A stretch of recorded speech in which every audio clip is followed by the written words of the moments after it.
My name is Marilyn Crawford. I'm 71 years old, and you may have heard stories of mothers being treated coldly, but nothing, absolutely nothing, prepared me for the day I heard my own daughter-in-law scream that I was an old leech at the door of my own house. Sometimes I ask myself, at what point do we stop being seen as mothers and starts to be treated as a nuisance? If you've ever felt like someone tried to diminish your worth, or if you've ever realized that age makes certain people think they can push you out of their life, then you'll understand every word I'm going to tell you here. Because situations like this don't start out of nowhere. They come from silences, from small abuses, from a lack of respect that grows slowly until it becomes an earthquake. Today I'm going to show you how it all happened to me, how the simple tranquility of my routine as a widow in Charlotte was broken by a phrase that echoed in my soul, and, mainly, what I discovered later, because that humiliation was not just an outbreak. It was the signal of a whole plan that they were preparing against me. Listen to what I have to say. Nothing is more dangerous than underestimating a woman who has aged in silence. But before we dive into the heart of this story, I need you to know something. Not all pain comes with a scream, and not every betrayal warns you before knocking on the door. It was supposed to be an ordinary weekend, a Friday morning, clear skies in Wrightsville Beach, when I arrived early at my beach house and found everything taken. People I've never seen scattered on the balcony, loud music, strong smell of frying, my broken vases, wet towels drying on the chairs that used to belong to my husband. In the midst of the chaos, there she was, Megan, my daughter-in-law, wearing my favorite apron, serving the guests as if everything there was hers. And when he saw me at the door, it was as if I were an intruder. She looked me in the eye and said, "Why is this old leech here? We don't have space." I stood, motionless, with the salt of the sea rising through my eyes. It was there that it all began. If you're listening to me right now, and you felt that someone wanted to push you out of your own story, I ask you, stay with me. Leave your like, subscribe here, not because I want numbers, but because telling this story costs a lot for me. And every comment, every presence here, is like a hug that reminds me that I'm not invisible. I'll tell you everything. But now, take a deep breath with me. Because what came after that sentence, it changed my whole life. When I opened the gate of my beach house that Friday, I didn't recognize what I saw. It was as if someone had ripped the soul out of the place. My flowers were trampled on. The hammock that I tied between the two coconut trees was gone. And the smell, the smell. It was no longer sea air and past coffee. It was burnt fat, cigarettes and perfume too sweet, the kind that impregnates and suffocates. A boy, whom I had never seen in my life, ran past me with a tablet in his hand, accidentally kicking my ceramic vase. Broke. No one apologized. On the porch, 3 men smoked and laughed loudly, sitting on the benches where my late husband and I drank wine on summer evenings. My eyes searched for the familiar, but everything was different. The furniture was changed. The blue linen sofa that I had custom made was covered by a patterned blanket, of dubious taste. The coffee table was filled with soda cans and plastic cups. Even the paintings that were on the wall of the living room were crooked. And it was when I took another step that I saw her, Megan, wearing my hand-embroidered apron, the one with the yellow flowers that I sewed myself in the months when loneliness caught me hardest. She was stirring the pots in my kitchen, as if it was all hers. And when she saw me standing at the door, not understanding what was happening, she let out that sentence. Cold. Cuts like a dull knife. "Why is this old leech here? We don't have space." The words crossed me, and the worst was not only what she said, but the form. As if I had no name, no face, no history there. As if I were a nuisance. I took a deep breath.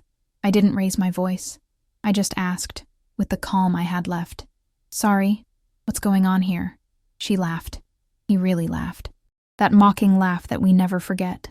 "Robert said the house was empty, that you came from time to time. My mother needed a place to rest a little, and since we are going to receive the family on the weekend, I thought it would be no problem. But if you want, you can stay in the back room, the little room at the back, the little room where I kept tools, old blankets and boxes with mementos of my husband." That's where she wanted to push me. I looked around and saw her family spread out as if they were in a resort. Her mother sleeping in my favorite armchair, the nephews playing ball in the living room, A lady hanging clothes on the balcony railing, where I used to put my plants. Oh my God, this was not a visit. It was an occupation. And what hurt the most was not the space taken. It was the naturalness with which they erased me from there. I stopped there for a second, with my foot still on the doorstep. And I thought, is this how the exclusion of a woman from her own life begins? When others start to pretend that she no longer has a place.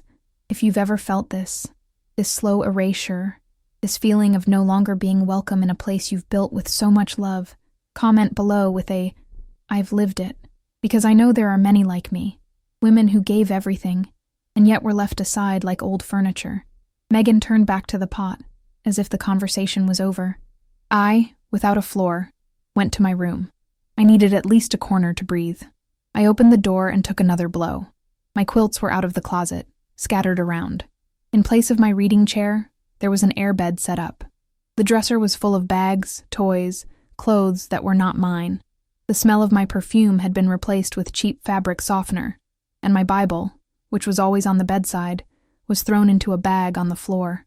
I stood there, with his hand on his chest, but I didn't fall, because even though I was silent, I already knew. That was not a mistake. It was a plan. Silent, coldly articulated. Robert was not. He didn't answer my calls. And on that day, something has changed inside me. The pain turned into observation. The shock turned to silence. And I started to see everything with different eyes. The house was not occupied. The house was being taken. And the worst, with the consent of my own son. But what they didn't know. It's just that I had also learned to play in silence. Can you imagine what I found when I went to open the locked drawer of my closet? Something that made me sure that it was all deeper than it seemed. I opened the drawer with trembling hands. It was where I kept my documents, some souvenirs, and a little cash for emergencies.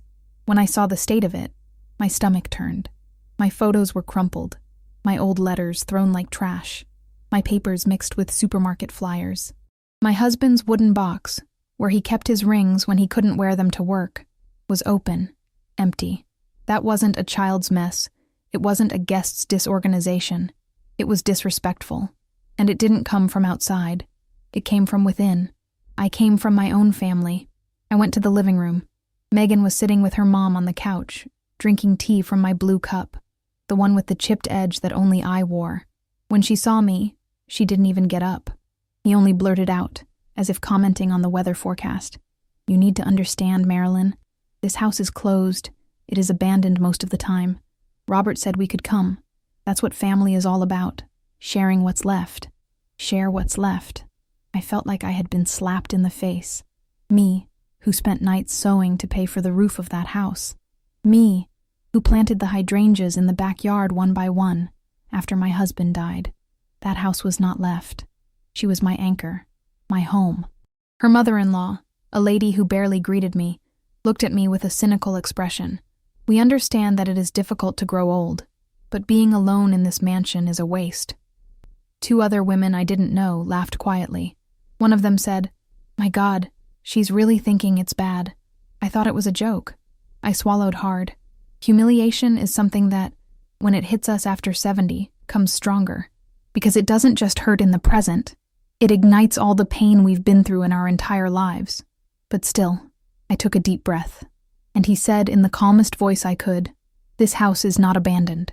She is silent. And silence is also a way of life. Megan snorted. Oh, Marilyn, you should be in a more age-appropriate place. A place with caregiver, with security, with television on all day. This is a house for active people, with children, with movement.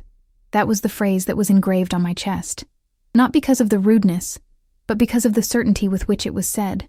To her, I was a burden, a rest, a body that occupies useless space. And you know what hurt me the most? It wasn't the laughter, nor the lack of respect. It was knowing that somehow my son, the Robert I raised with so much love, had allowed it.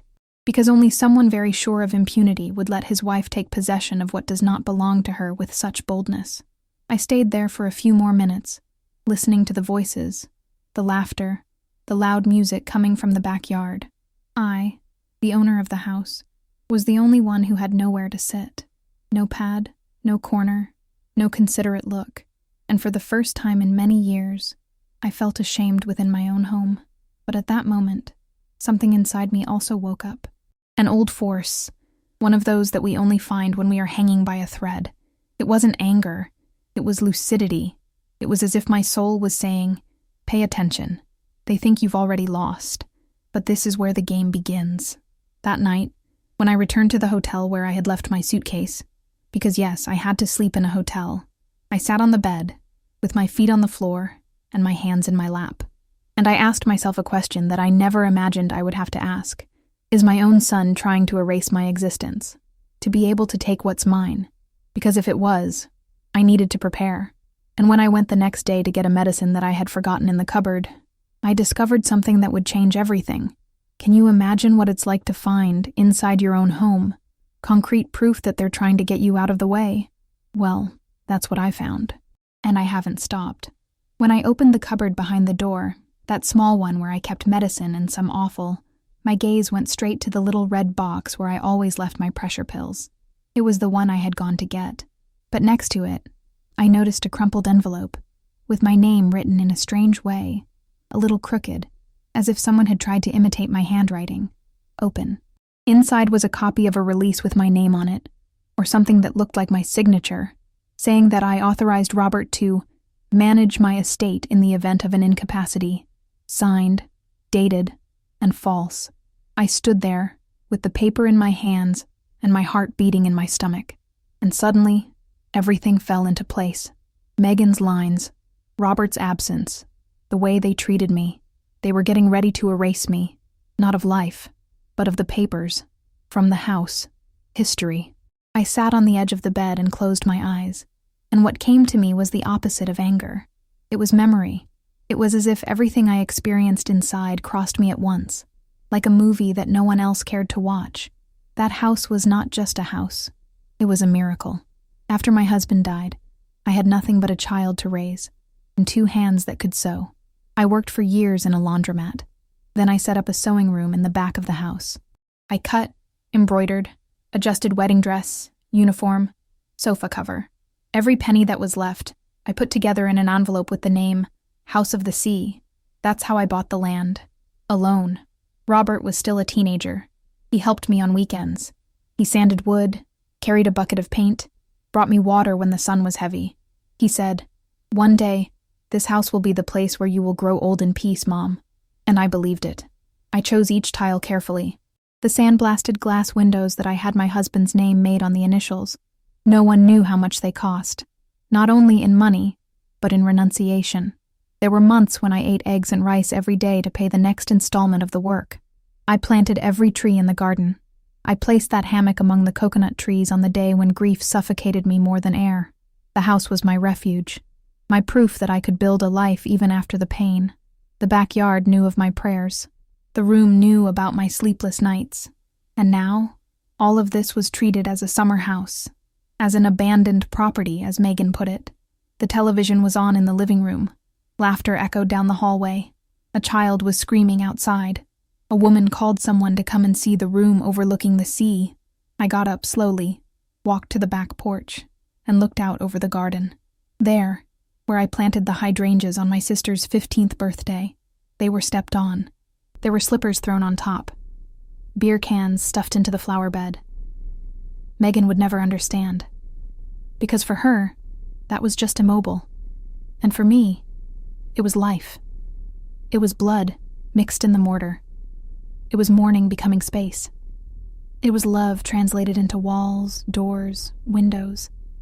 The past weighed more than any ownership paper. And that's why that invasion hurt so much. They weren't taking a good. They were uprooting my story. I went back inside and closed the bedroom door. I locked it with a key. I grabbed my bag and sat down again.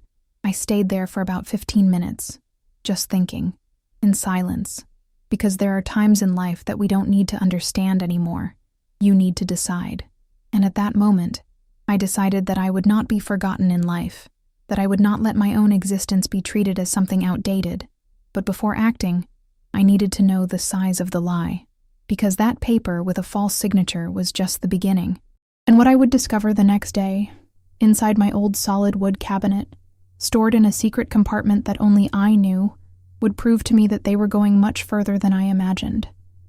Have you ever had the feeling that someone has prepared an entire plan behind your back, and that you arrived just in time to find out? Well, that's exactly what awaited me. I didn't cry when I closed the door to my house that night. I just said, very quietly, I understood everything. I took my bag, called a car by app, and went to a simple hotel nearby, one of those that we only use when we have no option. For the first time in more than 20 years, I slept away from my beach house, and not of my own volition, but because I was pushed out. In the cramped, musty-smelling room, I sat for hours, staring at the textureless beige wall. I wasn't hungry. He was not sleepy. My head was spinning with everything I had seen, heard, felt. The laughter, the mockery, the contempt. The house, my home, was no longer mine even inside. It was as if I had died and forgotten to warn. And in its place, they put an invisible old woman who only served to get in the way. But there, between one breath and another, I felt the anger. Not that anger that makes you scream. It was another. Silent, firm, that is born from the bottom. It was anger that warns, you're still alive. The next morning I came back very early. I just wanted to get my medicines. It was supposed to be quick, discreet, but what I found, it was like getting slapped again. My things, my clothes, my pillows, my books, even the image of St. Francis on the kitchen shelf, were lying in grocery bags, piled up in the garage. Wrinkled clothes, leaking perfume bottles, torn shoes. The picture frame with the photo of my wedding had broken glass. A pearl necklace that belonged to my mother was at the bottom of a bag along with used cutlery. I felt a tightness that I can't describe, because it wasn't just the lack of respect. It was contempt. They weren't just pushing me away. They were dismantling me. And then came the worst. My bed was already occupied. Megan's mother had settled there with suitcases, a portable fan, and even an old radio. My favorite quilt, the one made from scraps of dresses I'd sewn throughout my life, was spread out on the floor like a rug. My bathroom became a warehouse. There was a box of washing powder, a toy, a bucket, and cleaning products where I used to keep my face cream and my sleeping pills. It was there that I really understood. They didn't think they were occupying. They believed it was theirs, that I was a temporary nuisance, an error in the mathematics of inheritance. But what they forgot, it's just that I built that house with my hands, with stitching, with tears, with silence. And as much as they tried to push me into oblivion, there, in the garage, looking at my life turned into garbage, I knew they were not going to win. I'm here, opening my heart, telling this story with everything I still carry in my chest. If you're listening, leave a like on this video and subscribe to the channel, because I still have a lot to tell you. Sometimes we need to give voice to the wound, so that it starts to heal. Now, remember the secret drawer I mentioned? The one that only I knew existed in the bedroom closet? That's that. That afternoon, I went to her, and what I found there, it was proof that all this was more than contempt. It was flat. It was a coup, and they were not going to stop there. I returned to my room in silence, with the slow step of someone who carries his own past on his shoulders. While everyone was talking loudly in the kitchen, between laughter and banging pots, I walked in there as if I were a stranger. I ran my fingers through the dark wood of the old closet, the one I bought in Asheville at an antique fair, right after building the house. At the bottom of it, behind the last shelf, there was a compartment that only I knew, a hidden space that my husband helped to adapt, with very discreet internal hinges. It was there that I kept everything that was most mine: original documents, family jewelry, letters, and a brooch from my mother that she wore every Christmas. I never told anyone about that, not even for Robert, but when I carefully pulled out the shelf and opened the hidden lid, the pain came like a punch. The space was violated. The lid had been forced. My papers were overturned, folded anyway. The jewelry, the pearl bracelet, the white gold earrings that belonged to my mother-in-law, were gone. I felt my legs wobbly. I took a deep breath, but that was not all. There, among receipts and old documents, I found a new envelope, Robert's name in the corner. It was a copy of a judicial request for transfer of ownership of the house to his name, alleging that I suffered from senile dementia. There was a medical report signed by a certain Dr. Francis Myers, a name I had never heard in my life. I stopped, sat on the edge of the bed and reread it slowly. It was all there, that I was mentally unfit, that I needed assistance, that my son was responsible and caring, and that it would be safer to leave the possessions in his name, as if I was already out of my mind, as if I had ceased to exist. On the back of one of the sheets, written in thin, hurried handwriting, I recognized Megan's stroke. With this money, we were able to pay for the children's school. A chill rose through the back of my neck. It was not just an invasion. It wasn't just disrespect. It was a coup. Thought. Cold. Premeditated. And Robert was involved. My boy, who carried cans of paint when he was little, now signed papers to take what I built with my pain. I put everything back in the compartment and closed it carefully. I locked the closet and sat there for a while longer. The house, which had once been my refuge, was now the scene of an emotional crime, and I needed to move with the same coldness with which they hit me. They messed with everything, except my lucidity, and if they think they're going to knock me down like this, they're going to learn in the quietest way there is. But do you know what my first attitude was after that? He didn't call anyone. He went looking for a name, someone who knew the law as well as I knew that house, because if they messed with the paperwork, I was going to mess with what they feared most, the truth. I went back to the same hotel, room 104, dripping shower, stained carpet, and that yellow light that doesn't illuminate anything properly. I sat on the edge of the bed with the envelope on my lap. I didn't even take off my shoes. I just stayed there. The television made background noise, but I didn't hear it, because when we discover that we have been betrayed by the one we love the most, the silence inside us makes more noise than any newscast. I didn't cry, but I didn't sleep either. I stared at the ceiling for hours. I remembered Robert's birth, from the first school uniform, from the days when he got sick, and I lost clients to take care of him. I remembered the day he entered college, hugged me and said that all that was for me. Where did that boy get lost? Or was it me who spent my life seeing the son I wanted, and not what was he? I felt ashamed. I felt guilty. I felt angry with myself. For having trusted, for not having seen it before, for having believed that family was synonymous with security, when in fact, sometimes it's where we get hurt the most. That morning, I thought about leaving. Really. Take a bus, leave the house, the name, everything behind. Disappear. To live in a place where no one knew me, where I could start again, even at 71, because what they were trying to do to me was a death without a coffin, to erase my identity, my history, my value. But do you know what held me back? A simple thing. The next day, when the sun started to come out, I went downstairs and went for a walk along the beach. That place still gave me peace. The cold sand, the noise of the waves. It was there that I buried my grief. It was there that I said my most painful prayers. And it was there that morning, I saw an old couple walking hand in hand. They walked slowly, with a short step, but with a look full of life. He stopped to adjust her hat. She smiled, and I saw myself there. Or rather, I saw who I could be, if I didn't let it destroy me. It was at that moment that I spoke in a low voice, almost like a promise. They will not erase me. And it was there that everything changed.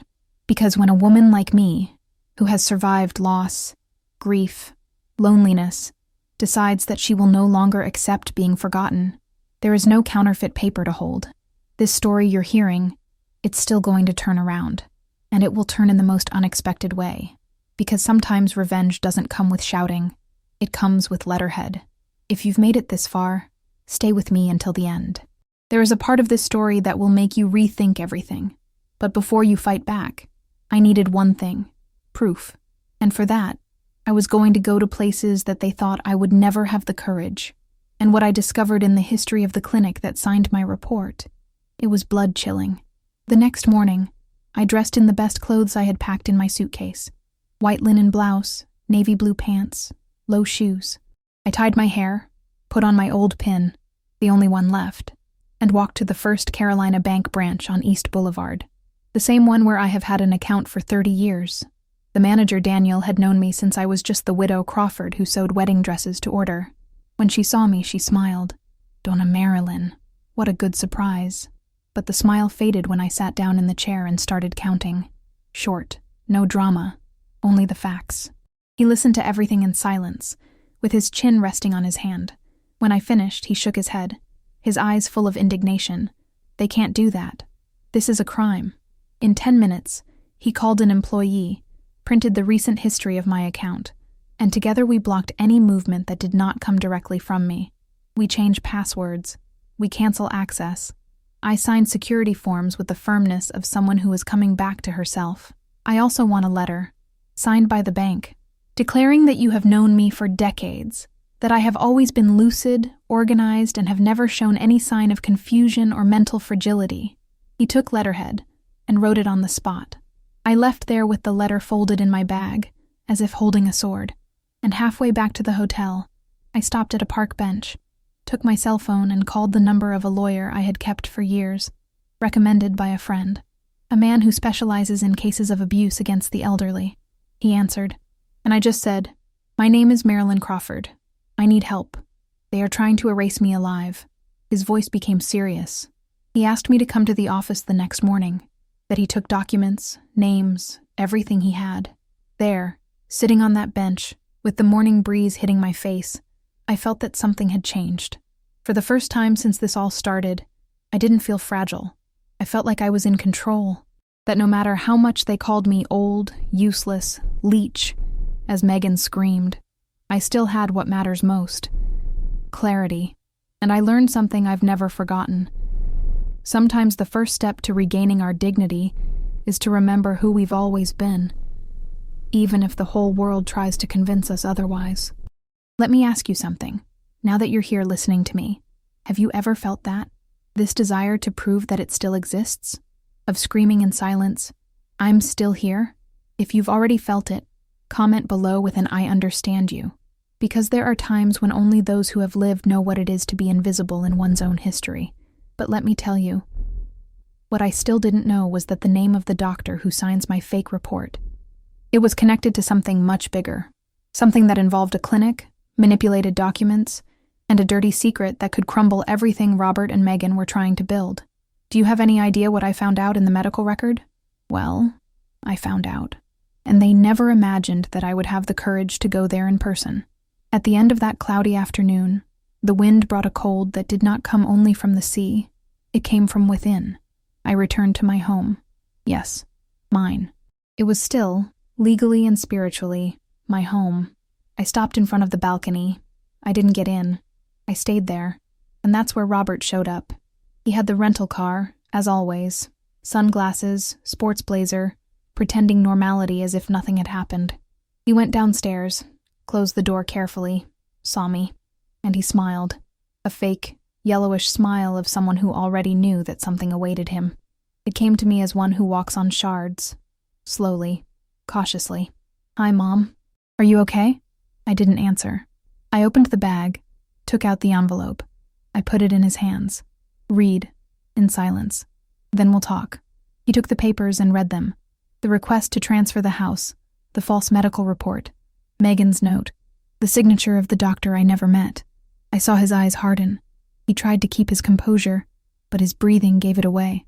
"Mom, this is a misunderstanding. Megan was just trying to help. It was to make things easier. The house is empty. You hardly come.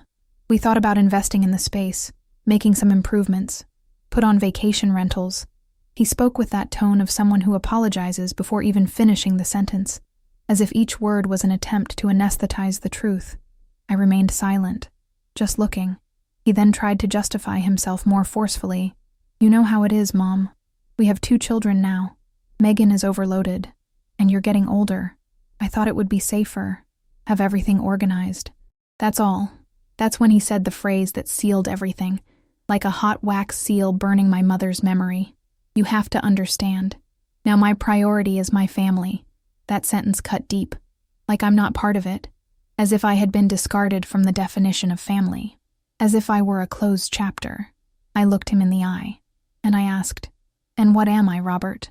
An obstacle?" He was silent. He lowered his eyes. He did not answer. And for me, that absence of response hurt more than any lie, because there, in front of my house, I no longer saw the boy who promised to protect me. I saw a weak man, who let himself be swallowed up by a petty woman, who sold his mother in exchange for comfort. I took 2 steps back. I held on tight to the strap of my bag, and he said, You don't need to justify it anymore. I understood everything. It was at that moment that something inside me closed. Not angry, clearly.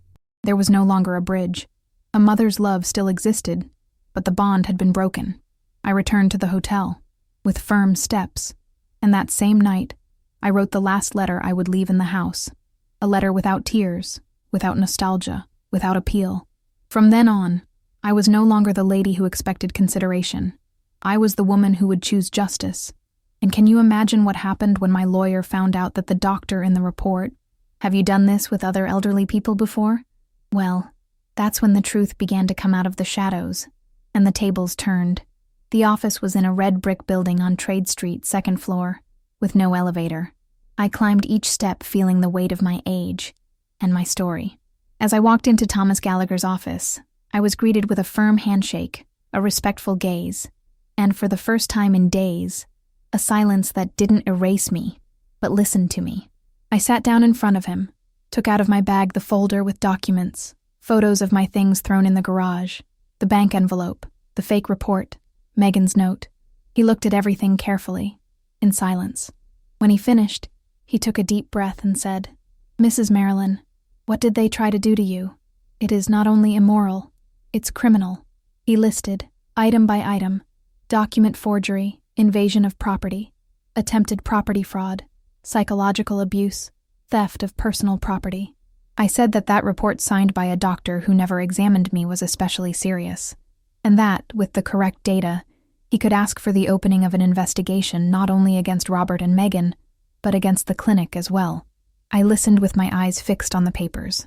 With each word of his, I felt that part of the dignity that was taken from me began to return, and not for revenge, but because for the first time, I saw myself treated as an adult, as the owner of her own history.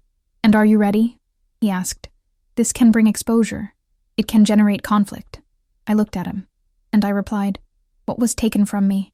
He has already exposed me. I didn't come here to take revenge. I came to protect what I built." He smiled slightly, nodded. "So let's act, but with strategy." There, in that office, the plan was born. We started with simple measures: extrajudicial notification of suspension of use of the property, legal blocking of movement in a notary's office, request for a medical audit on the false report, and the most symbolic of all, a police report for misappropriation of my personal property. I signed the papers with the same hand that sewed dresses for 40 years. And when I finished, Thomas told me something that still echoes. "You are not alone, and she's not crazy. She is lucid, strong, and on the right track." On the way back to the hotel, I sat on the bench in the square, the same where I called him for the first time. I observed the trees, the cars, the coming and going of people who knew nothing of my pain. And yet, I didn't feel invisible. If this piece of my life can become a mirror or a hug for someone, help me carry it forward. Like and subscribe here to the channel. It makes more difference than you think. Sometimes, what we tell you here can awaken the courage of those who are there on the other side, in silence.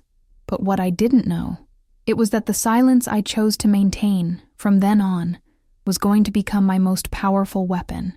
Because when Robert received the first notification, he didn't scream. But Megan's reaction, it was the fuse of a mistake that would cost them dearly. Can you imagine what a woman like her is capable of doing when she realizes that she is losing control? Well, I saw it, with my own eyes. I returned to Thomas's office 2 days later, with all the documents organized in folders. He opened them one by one, with the patience of someone who knew he was messing not only with papers, but with the dignity of a lifetime. We sat side by side in front of his desk, while he drew a timeline on the whiteboard.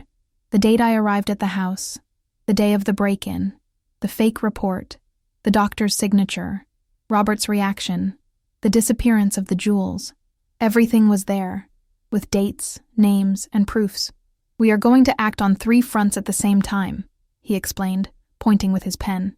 "Emergency request for repossession, police report with a detailed description of the stolen goods, and formal complaint to the Medical Council of North Carolina for falsification of report." I listened to everything without interruption, with the attention of someone who is about to catch his breath after a long time underwater. "But before we file anything," he said, "we need to shield you from any accusation, and this starts with a true report. done by a board-certified psychiatrist, someone respected, with whom I've worked before. 3 days later, I met with Dr. Alan Whitmore in a cozy office in Greensboro. A man with low speech, a direct look, and hands that conveyed respect. We spent almost 2 hours talking. He didn't treat me like a patient. He treated me like a woman. We talk about the past, mourning, choices, routine. I took the memory, attention, reasoning tests. I told my story calmly. No flourish, no rush. When he finished, he looked at me and said, "Mrs. Marilyn, there is no sign of dementia. His lucidity is clearer than that of many younger people." He signed the report right there, with letterhead, stamp, and registration, and I felt like I was signing my soul's certificate of existence. I returned to Charlotte with the document in hand and handed it directly to Thomas. He added it to the dossier that was already almost 100 pages long, and with a faint smile on the corner of his mouth, he said, "Now we have everything. Everything." And it was at that moment that I understood. It was not just a process. It was a map, a way back to my identity. Every protocol, every registration number, every legal phrase was a piece of my history being restored. And if you're still here with me, listening to every detail, it's because maybe you also felt, at some point in your life, that they were trying to erase you. And let me tell you something from the heart. Anyone who has had to rebuild their own name knows the value of each step. Stay with me until the end, because what lies ahead, it will show that justice, when it is done with silence and firmness, has more strength than any cry. But one last confirmation was still missing, the address of the doctor who signed my false report. And when Thomas pulled the history of that clinic and came across a name that appeared in a previous complaint, we found out that this doctor had already been involved in another case, and that he would be the key to open all the doors of justice. Do you have any idea what we found in his past? That's that. I saw it with my own eyes, and the truth not only proved me right, how it turned the tide for good. Thomas called me on a gray morning, one of those when the sky seems to weigh on our shoulders. His voice came firmly from the other end of the line, but with a deeper tone. "Marilyn, do you have a minute? I think I found something important." I went to his office that same day. When I arrived, he already had a new folder on the table, yellow, marked with stamps and attachments. I went after the records of the clinic where that report was signed, and what I found is worse than we thought. The clinic had a history of irregularities, complaints filed, ghost patients, reports signed by doctors who have never seen the alleged patients. What's more, Dr. Myers, who had signed my dementia diagnosis without ever looking me in the eye, had already been cited in other lawsuits, all involving the elderly. The practice was simple and cruel. Someone in the family paid in cash for a false report, which allowed them to move goods or initiate interdiction proceedings. They made it look like bureaucracy, but it was pure crime, he said. My stomach turned. I knew the feeling of betrayal, but that was different. It was like discovering that the razor that hurt you had been sharpened with intent. But Thomas didn't stop there. With court authorization, he was able to pull some public financial information from Megan's family. And then it all started to make sense. Mortgage arrears, credit cards at the limit, financing installments in arrears, bank notifications for default. They were sinking. And your home, it was the lifeboat. That's when I understood. That wasn't just contempt. It wasn't just greed. It was desperation. They didn't hate me. They needed what I had. And for that, it was easier to declare myself incapable than to ask me for help. I remember looking out the office window and whispering, so that was it. It was all about money. There was a long pause, one of those in which time seems to wait for us to digest the truth. No, there are memories that stick to our skin like the smell of burnt things, and this revelation was one of them. Because of all the pains, the one that hurts the most is discovering that the love you gave with sincerity became currency to save those who never knew how to build anything for themselves. I was silent for a while, looking at my hands, and I thought, how do we get to this point? Where did we lose the delicacy, the respect, the gratitude? Allow me to pause here.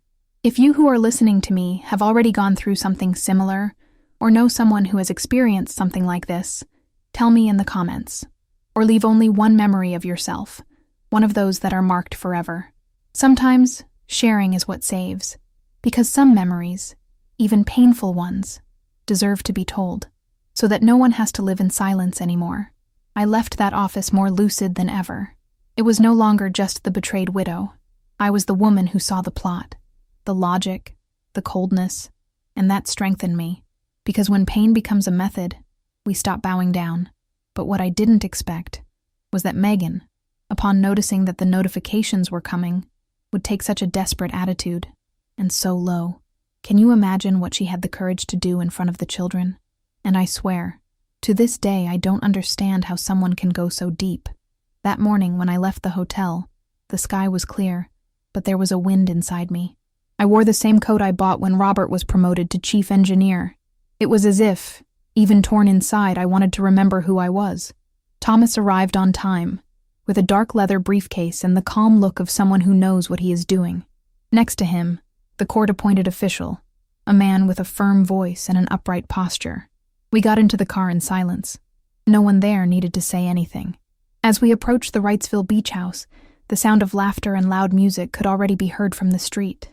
The terrace was full, dishes on the table, children running barefoot, and at the center of it all, Megan, as always, dressed in white, holding a cup, giving orders as if she were the host of a TV show.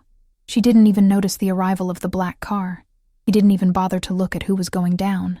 She was so sure of her position, so comfortable in the role she invented herself, that it took her a while to realize that the game had changed. It was Thomas who took the first step.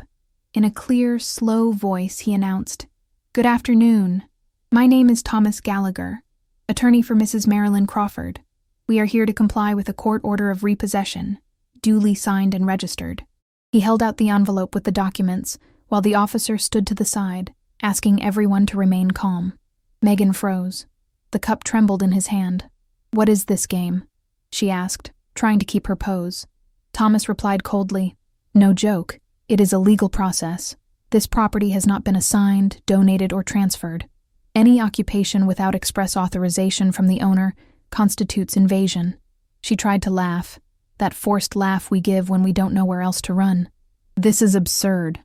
Robert said everything was fine. We're only here because she abandoned this house." It was then that Thomas took the true medical report out of his briefcase, the bank document, the pictures of my stuff in the garage, call logs, the photos of the parties, emails with dates. Every justification of hers found her death there. "You can't do that," Megan said, trying to lift herself up in dignity. But it was too late. The mask had already fallen. Shortly after, Robert arrived. Messy hair, eyes narrowed like someone who hasn't slept in days. He got out of the car and walked to me, standing at the entrance to the balcony. "Mother," he began, but I didn't say anything. I didn't even move forward. I didn't even back down. I stayed there, steadfast. Thomas spoke for me. "Your name is also in the file, Mr. Robert. His presence is expected at the preliminary hearing. I recommend that you seek legal representation." He looked at me as if expecting clemency, but at that moment, my silence was more eloquent than any scream. I didn't need to explain anything anymore. He knew. Megan, finally, tried to victimize herself. "She's kicking us out, with the children.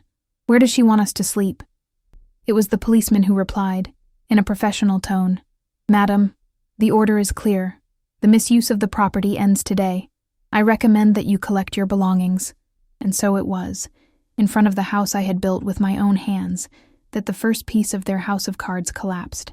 No scandal, no audience, only the weight of truth being placed on the table. And if you think that was the hardest part, he was wrong, because what came next? It wasn't their downfall. It was my reconstruction. Do you have any idea what I found, days later, when I was digging through the old archives of the house? For there, hidden among old papers and forgotten folders, was a contract, one that would change the course of everything, including justice. When it was all over that day, the documents handed in, the presence of the policeman, the pale faces of those who didn't expect the truth to have strength, Robert still tried. It pulled me aside, away from Thomas, from the officer, from Megan. "Mom, please, it doesn't have to be this way." His voice was low, but he carried that tone of someone who still thinks he has the right to command the narrative. "Look at me. I am your son. We can talk. Megan was wrong, I admit. But that's what family is. We make mistakes, forgive ourselves, start again." He held my arm gently, as he did when he was a boy, and wanted to convince me to let him skip school. You're hurt, I know, but you don't need to turn this into a war. Let's solve it among ourselves, without a lawyer, without a judge. Please. I looked at him, not angry, with a sadness that he would never understand. Because it wasn't just about the documents, the house, the money. It was about everything he had ignored, about the years of surrender, of sacrifice, of silent love, on the promise he made as a teenager. I'll never let anyone walk all over you. He had forgotten. Not me. I took a deep breath, and in the same voice with which I cradled him in childhood, but now firm, he said, Robert, as of today, my money, my home, and my heart are no longer within your reach. He retreated, as if he had been slapped that did not hurt his skin, but his soul. He was silent. Megan in the background was trying to salvage objects she had scattered around the house as if they were her own. Vases, paintings, even an old clock of my husband's. But the policeman was clear. Nothing leaves here without permission from the owner. I saw the bags being turned over. I saw Megan crying. I saw her children, not understanding, asking if they were going to sleep in the car. Me stopped, without moving a muscle, without vibrating inside. It was not pleasure. It was not a rematch. It was justice. Silent. Joust. Deserved. I signed the last documents right there. The deadline given was immediate. They had until the end of the afternoon to leave. Nothing else connected me to that sick bond they called family. I didn't cry. Not even at that moment. Not even after. Because sometimes when we lose someone who no longer existed, grief turns into relief. That same day, I closed the door of my beach house. Again. But it was not the end. It was just the surface. Because days later, I would receive an unexpected call from someone who knew everything, and I kept a secret that would change not only history, but the whole truth behind what was stolen from me and what he told me. No one, absolutely no one, was prepared to know. After the eviction, what came was not the end. It was the real beginning of their collapse. Megan, groundless, started firing off calls to everyone in her family. I cried, screamed, said that I had been betrayed, that I was cruel, that the old woman had gone crazy. I tried to build a version of the facts where she was a victim, where everything was misinterpreted, but no one else held the weight of the truth. Her mother, Veronica, called the police officer in the case alleging abuse of an elderly woman. Yes, of the elderly. He said that I had exposed her, that I had treated her badly. The officer, serene, replied that he had records, photos and videos of the state in which they found the house, accumulated plates, overturned objects, clear signs of undue occupation. She was left without an answer. Veronica went to the internet. She posted loose phrases about being expelled like a dog, the coldness of some families, and sought support from local groups. But what she received was not solidarity. They were questions, comments asking for explanation. People who knew the story from afar and said, "Wasn't it the mother-in-law's house? Isn't she alive yet?" And that's when Robert started to fall apart. The lawyer he hired was expensive. The first installments had already matured. He tried to sell the car, but he still had leasing debt. The cards were blown out, and his name, which used to appear on construction signs around the city, began to disappear. Contracts dwindled. The phone rang less. He sent me a letter, 3 pages, handwritten. He began by apologizing, saying that he did not know the proportion of things. He said that Megan had overreacted, that he just wanted to organize the house, that he thought he was advancing something that would inevitably be his. I read every line, and it hurt, because deep down, he was still my son. But in every sentence, I saw the boy who got lost in pride. At the end of the letter, he wrote, "If you still have a space, even a small one, in your heart, forgive me." I didn't answer. And it wasn't out of revenge. It was out of respect. To history, to justice, to my own name. Because sometimes silence is the only answer that still carries dignity. Thomas said that, legally, I didn't have to say anything. They will try to negotiate, reduce damage, propose agreements. But I was clear. I don't want a deal. I want distance. I want peace. Every day, Megan seemed more desperate. He sent messages, left notes at the entrance of Thomas's building. He tried to contact old acquaintances. She said that she was being humiliated on social networks, that her children asked what they had done wrong. He said he was afraid, that there was nowhere else to go. And I followed in silence. There are things that we live and keep, but maybe by telling, we help another heart to breathe. Like this video, and sign up, and let's make this story reach those who need it.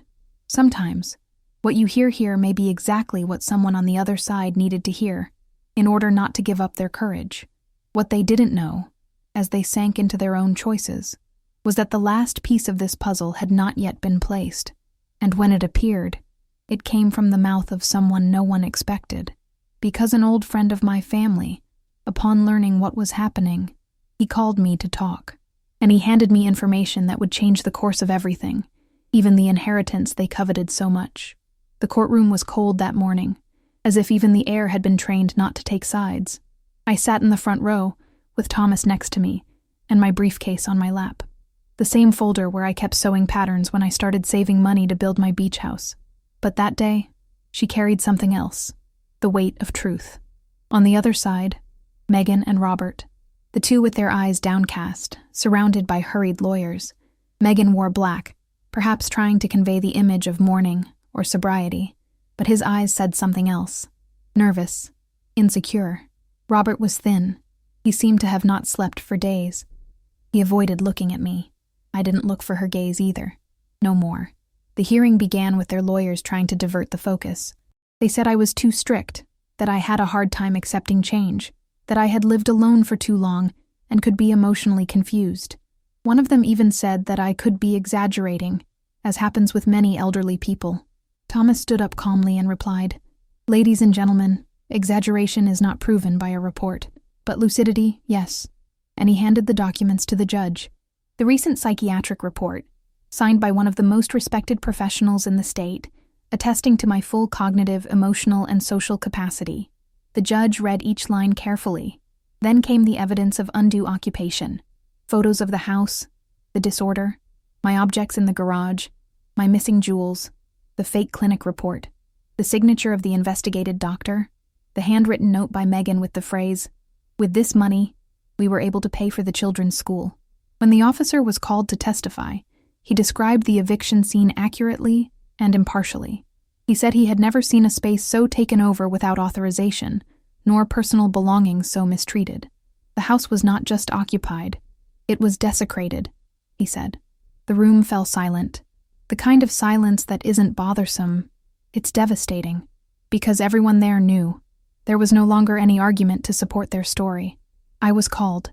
I walked to the front of the room with steady, if slow, steps. The judge asked me if I had anything to declare. I looked at him, then at the audience, and just said, "For many years, I was told that silence was a sign of wisdom. Today, I see that silence can also be a form of resistance. I didn't scream. I didn't fight back. I waited for the truth to come out. And here it is. That was it. No tears, no scandals. And yet, the impact was like a gale that passes without raising dust, but changes the whole landscape. On the way out of the court, I took a deep breath. The sun was high. The air smelled of something solved. Thomas looked at me and said, "You won." And I said, "No, Thomas. I survived. Because winning implies a dispute, and all I wanted was to keep what was rightfully mine. No. If you've come this far with me, I'll tell you something from the bottom of my soul. Justice can be silent, but when it comes, no one can pretend they haven't heard. And the most beautiful thing is that there is still a part missing. Because days later, someone from the past resurfaced with information that no lawyer could ever predict. A memory that, in fact, changes everything. Can you imagine what it was? Well, prepare your heart. The end of this story. It's what moves me the most to this day. Days after the hearing, the final notification arrived by mail.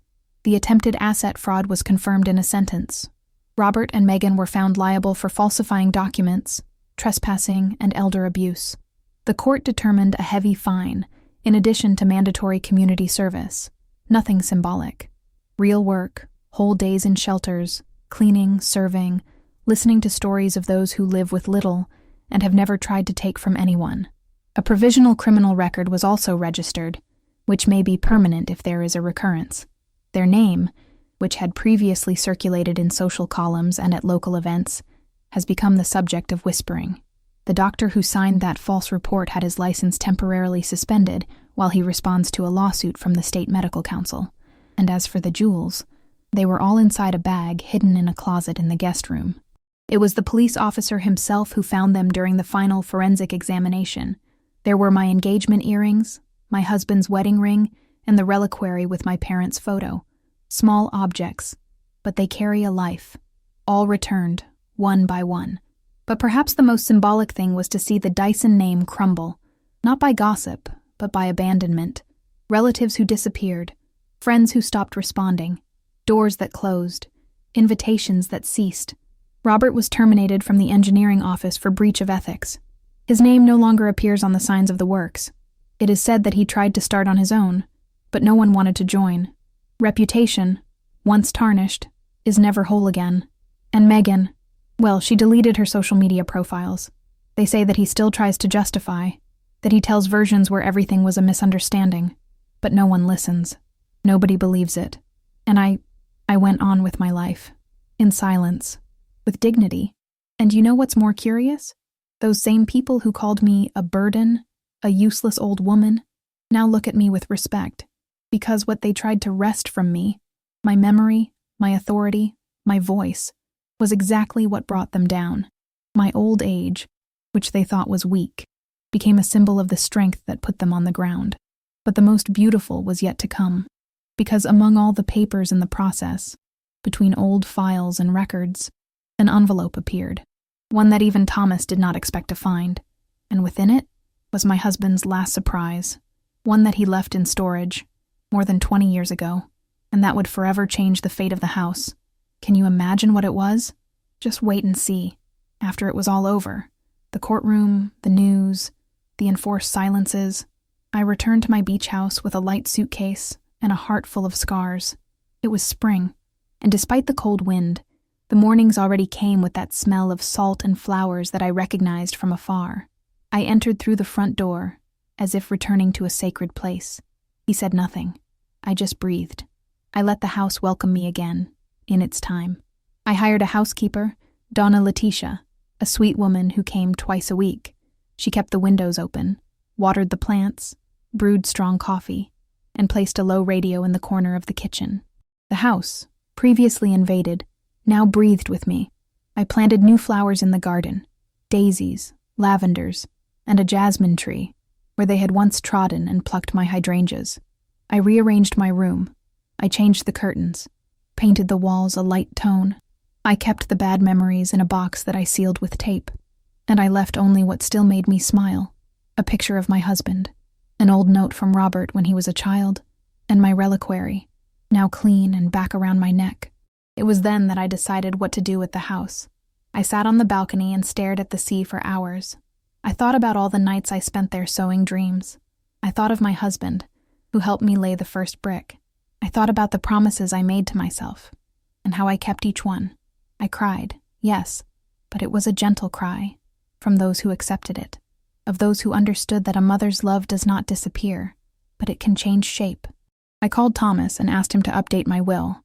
The house, the one they tried to take by force, would now be donated, not to Robert, nor to any relatives. I left it in the name of an institution for the protection of elderly women. Women who, like me, were disrespected, underestimated, silenced. They are the ones who deserved this healing space, of rest, of dignity. The love that I once dedicated to my son, I relearned to dedicate it to myself. Sounds selfish, right? But it is not. It is just a new kind of care, the kind we forget, when we spend our whole lives putting others first. Over time, the days became lighter. I no longer heard screams or justifications, only the sound of the sea and silence, but not that silence of before, which suffocated. This was a silence that embraced. Sometimes I am asked if I don't feel alone, and I answer calmly, living alone is not failure. It is freedom. Aging with dignity, after all, was the greatest victory I had. And yet, as if the universe knew that my story needed one last comma, that surprise of the envelope arrived. An old piece of paper, handwritten by my husband, kept among forgotten documents. And when I read what was written, my heart stopped for a second, because he predicted something. And what he left there, it wasn't just a letter. It was a pact, a decision he made in secret, and that now would change until the last chapter of this story. Want to know what it was? So hold on tight, because that part, it is the most beautiful of all. The envelope contained a letter from my husband, written shortly before he passed away. He said that if one day I felt betrayed by someone in my own family, I should look for that document. It was an addendum to the original will, registering the beach house in my exclusive and irrevocable name, reinforcing that it could never be passed on to another member of the family without my direct authorization. He foresaw everything. Or perhaps he only knew human nature deeply. I cried reading every line, not of sadness, but of gratitude, because even after so long, he still protected me. Robert moved to another city. They say that he tries to start over, away from the eyes that know him. Megan, well, no one talks about her around here anymore. Life went on, as it always does, even after the earthquakes. And me? I am still in my house, with my garden blooming again, with my routine of past coffee, old radio, and salty breeze in the morning. I'm not proud of anyone's downfall, but I am proud, yes, of having stood up. The silence I carried for so many years was not weakness. It was resistance. I learned that time, this old patient, always brings the right answer. That screaming is not the only way to defend yourself. Sometimes it is enough to exist, with firmness, with truth, with documents and memory. The biggest lesson from all of this is simple. Love needs to come with respect. Without respect, even the family becomes strangers. And it doesn't matter how much you gave, how much you cared for, how much you kept quiet. Dignity is not a bargaining chip. It is root. And a woman, no matter how old she is, no matter how forgotten she may seem, is never weak when she has dignity. If you stayed here until the end, listening to me, sharing your time with me, thanks. From the bottom of my heart. There are things that we live and keep, but maybe by telling, we help another heart to breathe. So, if you can, leave a like on this video. It's like a hug that warms up this channel. And if you want to go back to another cafe, sign up. It's our way of keeping the conversation alive. Tell me in the comments where you are watching. Which corner of the world is with me now? I love knowing where my words are coming from. And it activates the bell, see? That way you don't lose when the coffee is ironed again. Because the next story, oh, she comes from a lady from Texas. And what they did to her, well, just listening. Don't go yet. Listen to the next true story that will appear on the screen.